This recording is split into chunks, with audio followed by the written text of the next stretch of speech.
everybody. Welcome to Road Spotlight. It's just me for this week because Vance is on vacation in Palm Springs, so I'm hoping he's having a great time. But we wanted to keep this ball rolling and not give up on it. So as we are starting this weekly series, I'm going to record them with Vance or solo with either him or me covering a given topic and bringing it to you. This time around, I'm going to talk about something that I know Vance won't necessarily have a strong position on, partly because he's not from that community. But I kind of wanted to touch base on the whole Latinos for Trump and the fallout of the FAFO, of what they're going through. They're effing around and finding out. I have had, as a half Latino, I have had a, well, first, let me clarify this. I don't mind if you say Latinx. I get it. I get what you're going after. However, I'm of a certain generation. Everybody in my inner circle are of the same generation, and we grew up with saying it Latino. So I'm going to say it that way, but I'm perfectly comfortable if you don't and you say it Latinx. As Rita Moreno said, what is Latinx? Is that the good Kleenex that Latins make? Then it's a good thing. So I'm going to go with that.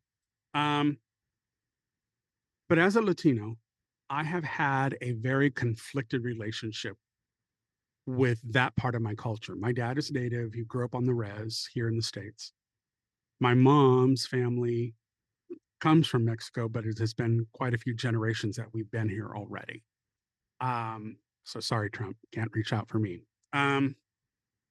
But with that, I've had a very complex relationship with my Latin heritage because I know a lot of Latinos like to say, "Oh, we hang together, we're tight, we're all Latinos." That's bullshit.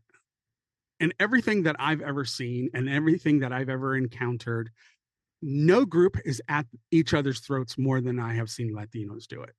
Yes, we have a common thread of culture, but our common thread is also bound in our shared trauma of oppression.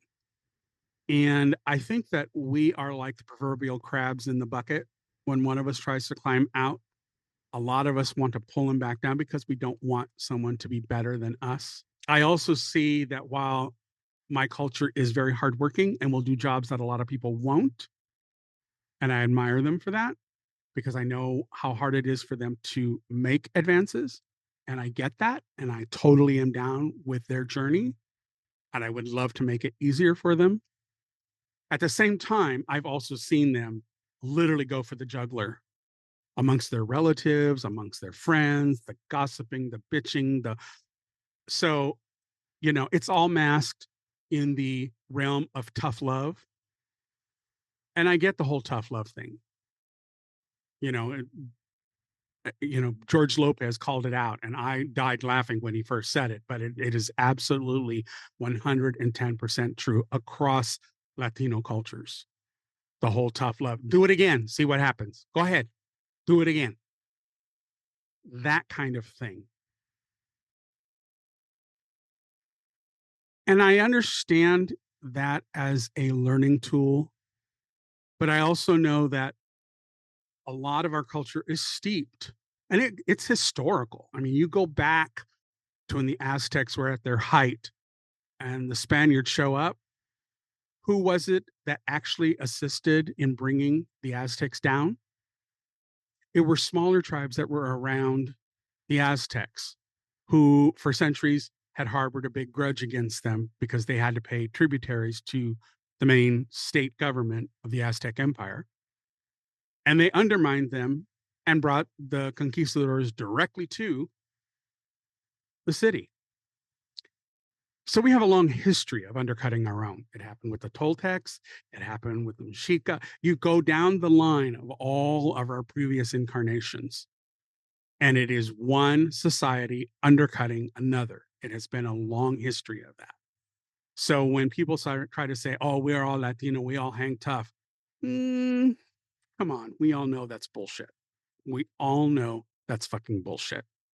Yes, we understand each other and we have a lot of the same experiences, but let's be clear. This whole, oh, we hang together, we tough, maybe individually as families and family members, but it's always, as I've seen it, you know, one family is always keeping an eye on what another Latino family is doing. They're getting better than us. We got to up our game. It's that kind of thing. So I've had a very, very tough, and because my father is Native and had a very different way of looking at things, I've had a very, very strong dichotomy between these two sides of my culture. My dad always had the position of, you may have a history I don't agree with, but it's how you come to me now that I'm going to decide what I think about you. My dad was always willing to give people a fair shake, regardless of their past. Now, if you crossed that, then you were in for a world of hurt. But I always found it admirable that my father knew how to treat people with dignity and respect, no matter who they were in life. And it's something I try to cultivate all the time. So while I may have harsh words on a given topic, like my Latino culture, know that it comes with love. I am very proud of that side of my heritage. I make a lot of Mexican food. I grew up with it, family being around. I remember all the lowrider music that's played by a lot of the lowrider in the audio. I grew up with that music, Santana. You go back to all these bands back in the day, Tower of Power.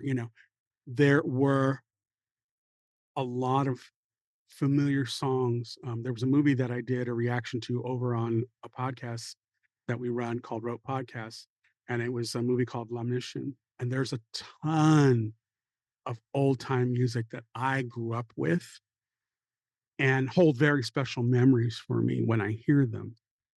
And that's something I think our culture does share, whether you're Dominican, whether you're Colombian, whether you're Ecuadorian, it really doesn't matter. There is this collective kind of shared experience. And I think it's literally based in shared trauma.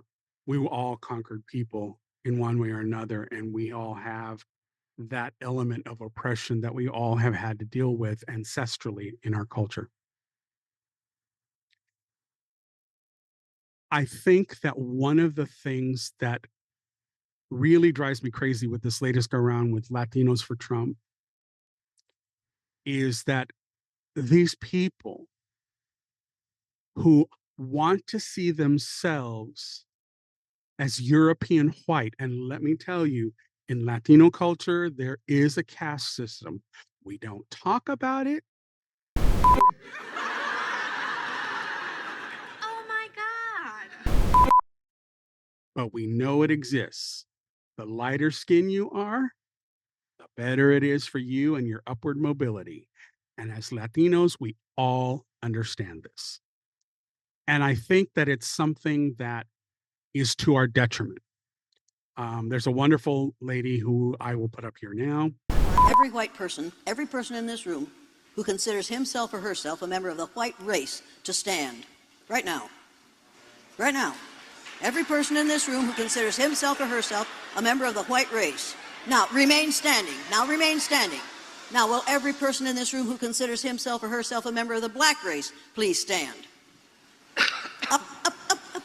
And remain standing. Now, the brown race. Anybody who considers himself or herself a member of the brown race. Now, the yellow race. Now, the red race. Now, look around you, people. Practically everybody's standing. Now, will every person in this room who considers himself or herself a member of the human race please sit down? Now, people,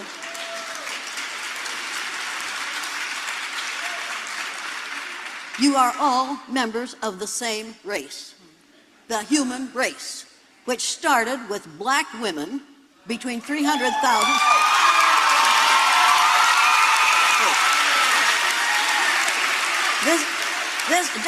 Don't interrupt me, I don't have much time. Now, White folks, you don't like it, but all you are is faded blacks. That's the way it is. Every one of you, if you trace your DNA back far enough, you're going to find that some of your DNA came from Africa. Because we all have the same ancestor back there, every single one of us. And those of you who think you don't have are obviously from outer space. Now, that means that every one of us is a 30th to 50th cousin to every other person in this room. So I want you to turn to the person on your left or your right or behind or in front of you, stick out your hand and say, "Hi, cousin."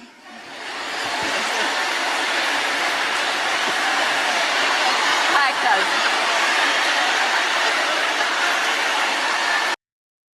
Who has an opinion, and she ran a test. And I remember this test back in the day when I was in school. By saying that as a child, I was aware of the study is merely just that. I was aware of it because our teacher talked about that study, because the study was actually done in 1968. I think I was in the 4th grade when it came up as a means of instruction for us kids that were in that grade. They actually showed some of the study and some of the piece here, which I'll insert here. This is a special week. Does anybody know what it is? National Brotherhood. National Brotherhood Week. What's brotherhood? Treat everyone as though he was your brother. And is there anyone in this United States that we do not treat as our brothers? Yes. Who? The The black people. Who else? Indians. Absolutely the Indians. Many places in the United States. How are black people treated? How are Indians treated? How are people who are of a different color than we are treated? They don't get anything in this world. Why is that? Because they're different color. You think you know how that would feel to be judged by the color of your skin? I don't. Do you think you do? No, I don't think you'd know how that felt unless you had been through it, would you? It might be interesting to judge people today by the color of their eyes. Would you like to try this? Yeah! Sounds like fun, doesn't it? Since I'm the teacher and I have blue eyes, I think maybe the blue-eyed people should be on top the first day. I mean, the blue-eyed people are the better people in this room. Oh, yes, they are. They are. Blue-eyed people are smarter than brown-eyed people. This is a fact. The brown-eyed people do not get to use the drinking fountain. You'll have to use the paper cups. You brown-eyed people are not to play with the blue-eyed people on the playground. Well, the brown-eyed people in this room today are going to wear collars so that we can tell from a distance what color your eyes are. You ready, Laurie? Brown-eyed. She's a brown-eyed. You'll begin to notice today that we spend a great deal of time waiting for brown-eyed people. I don't see the yardstick, do you? It's coming over there. Hey, mister, you better keep that on your desk. Look, the brown-eyed people get out of hand. Oh, you think if the brown-eyed people get out of hand, that would be the thing to use. Who goes first to lunch? Blue-eyed. The blue-eyed people. Blue-eyed people may go back for seconds. Brown-eyed people do not. Brown-eyed. Don't you know? Oh, they're not smart. And because of that, I was very aware of that dynamic. And in fact, I even remember having conversations with my friends in school about what that whole situation was like. So I didn't want to give the impression that I was part of that study. I just wanted to make sure that it was clear that I was also instructed based upon the results of that study. I found it very, very fascinating. It was something that stuck with me for a long time, and I wasn't reminded of it until recently that Jane Elliott has come back into the foray about race discussions and race situations. So I just wanted to pop in and tell you that. So editing, Vance, going back to editing, and we'll let you get back to the episode. It was a test between light-eyed kids and brown-eyed kids. And it was a test that she ran with these children to see how they would react if she separated them into these two groups, what would happen. And she came out with a lot of, kind of results and theories and explanations for what she observed and how these children interacted once they were segregated into these groups. And one of the things she came back with is there are no black people, there are no white people, we are all brown people, and we are just all varying shades of brown. And there's only one race, there's the human race. That is 150% true. I'm going to keep it $1.50 like the kids say. But We don't adopt that. As a culture, we do not adopt that. That's not how we operate. That is not how we tend to look upon our fellow Latinos. Color is very much present in the culture. Now, my dad's native side is also not Plains Indian, so he doesn't have the dark complexion. There is the average tone that you have for native peoples, but northeastern woodlands is not going to have the hot bearing sun like you would have in the plains. And that's another thing a lot of people make a misnomer of. If you're native in the United States, a lot of people still think you all traveled around with teepees and hunted buffalo. Well, not so much.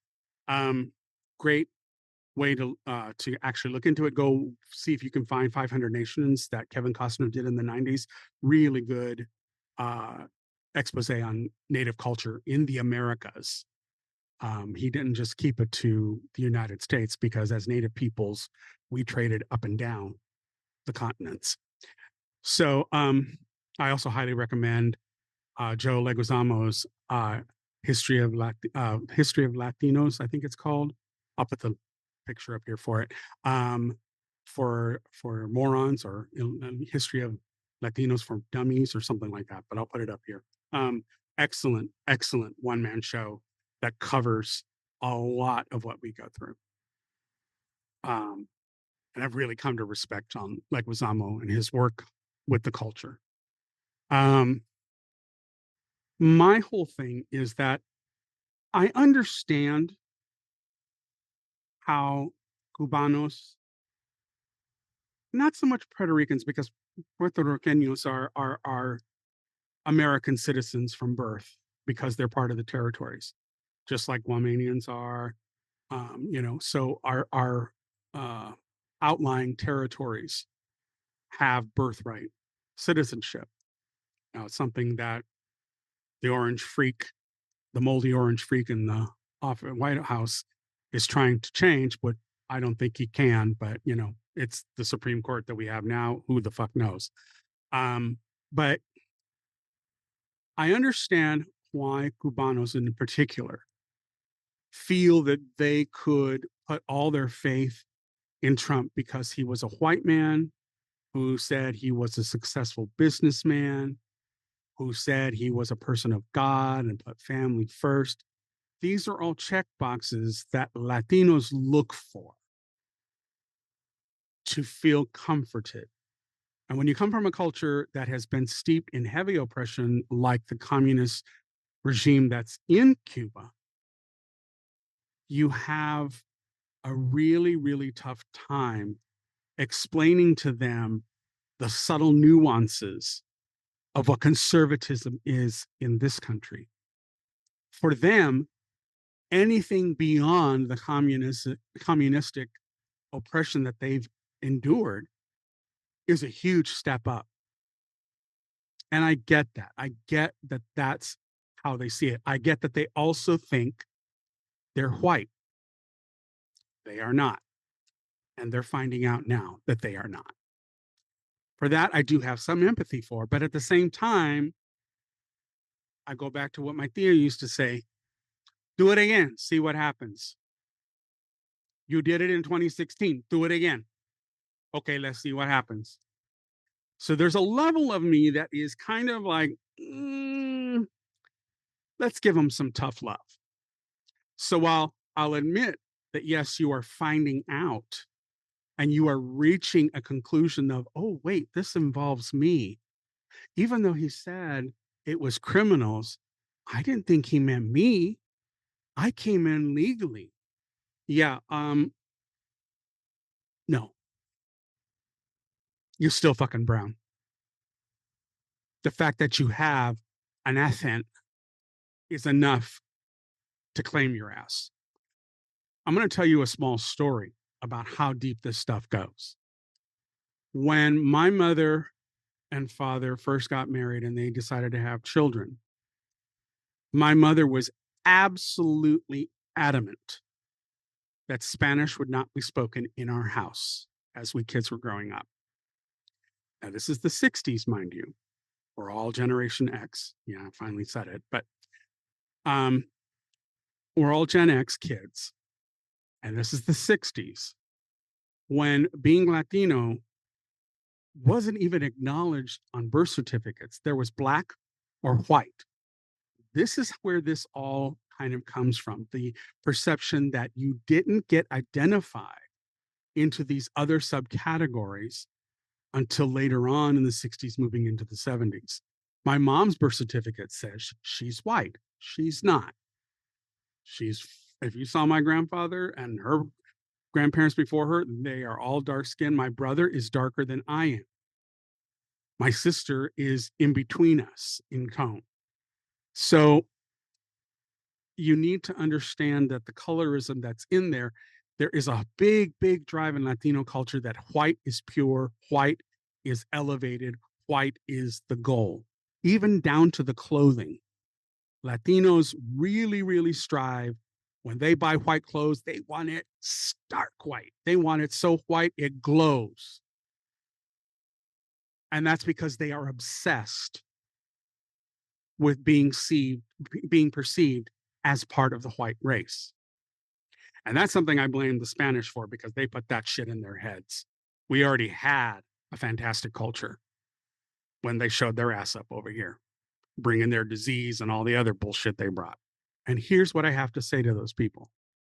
Now that you're finding out, now that you know that this shit is real, it's not a place for you to have an opinion, because you lost that ability when you fucked around. Now you need to listen to those of us who have been on this side, who were right all along, and you need to hear what we have to say. That doesn't mean clam up completely, but that means you need to listen to what our side of the story is and why we feel as strongly as we do. And you're going to have to eat some crow. No salt, no salsa, no fucking tacos. You're going to have to eat some raw crow.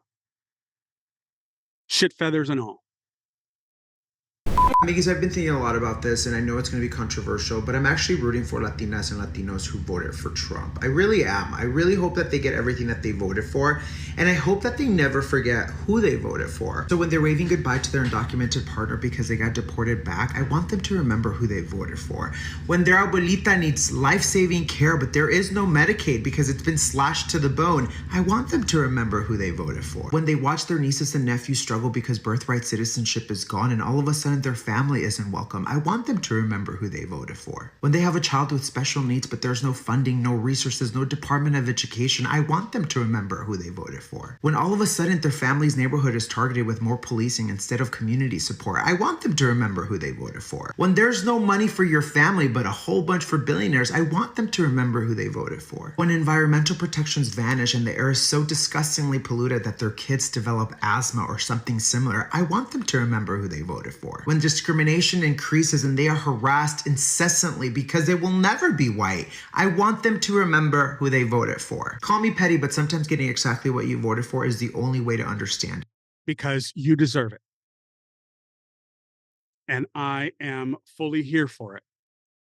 Because obviously talking to you doesn't mean a goddamn thing. Pay attention.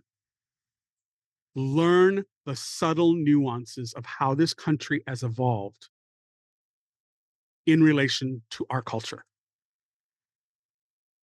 Pay the fuck attention. Stop listening to Fox News, Newsmax, and all that other bullshit. That's not for you. You are not part of that crew.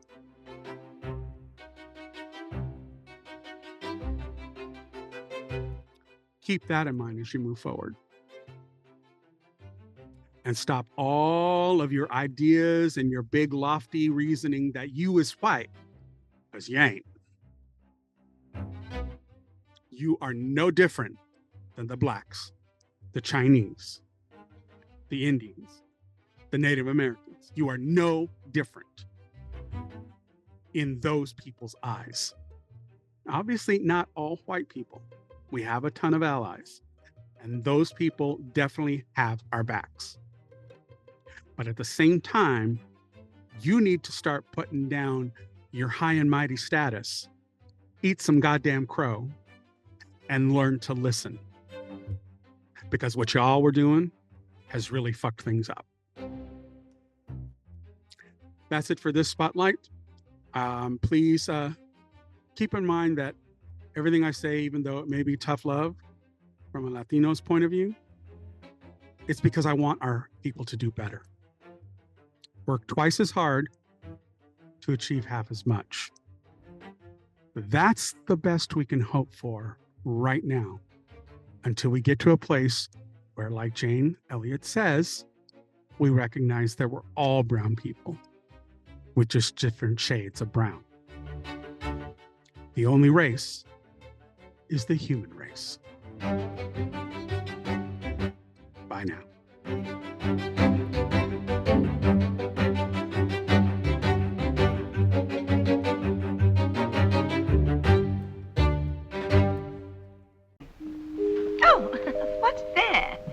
Closing time. The bums rush in melody, dear.